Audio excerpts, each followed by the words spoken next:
When it comes to farming, photographer Edwin Remsberg comes at it from a different angle than most. When we need something quick, we can just run out back, and somewhere on the farm here we can find a picture. The sheep on Edwin's 20-acre farm in Harford County serve not only as his photography subjects, but also as a connection to his family's agricultural heritage. My family has farmed.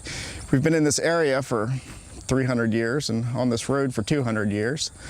So there's a bit of a family legacy that I feel a necessity to continue. But farming didn't always have such a hold on Edwin.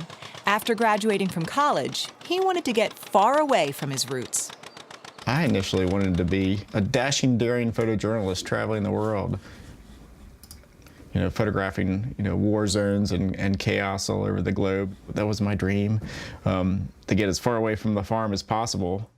But in his 30s, Edwin started seeing his family's legacies from a new perspective.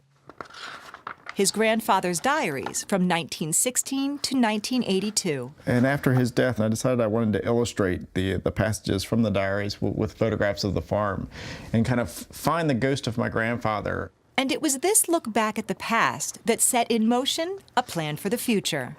After all, in life and photography, focus is essential. And so I began really focusing on where I came from and the work that was most meaningful to me. I had a unique ability to tell the story of what was happening on the farm. He took that story and ran with it. Edwin's photography company, Remsberg Inc., has photographed farming in all 50 states and 16 different countries. He takes photos for land-grant universities, agricultural departments, and an enormous library he's built online.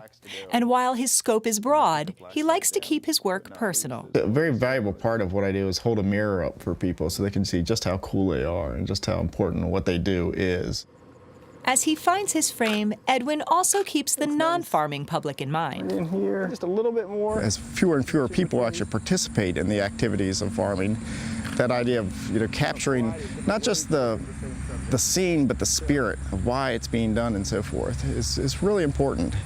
And he brings the spirit of farming to all aspects of his work, as studio manager Hannah Smith quickly learned. My first day working for him, I walked into the office and the first thing I had to do was bottle feed a newborn baby lamb. There's no typical day. Some involve helping out the sheep, others include taking shots from an airplane.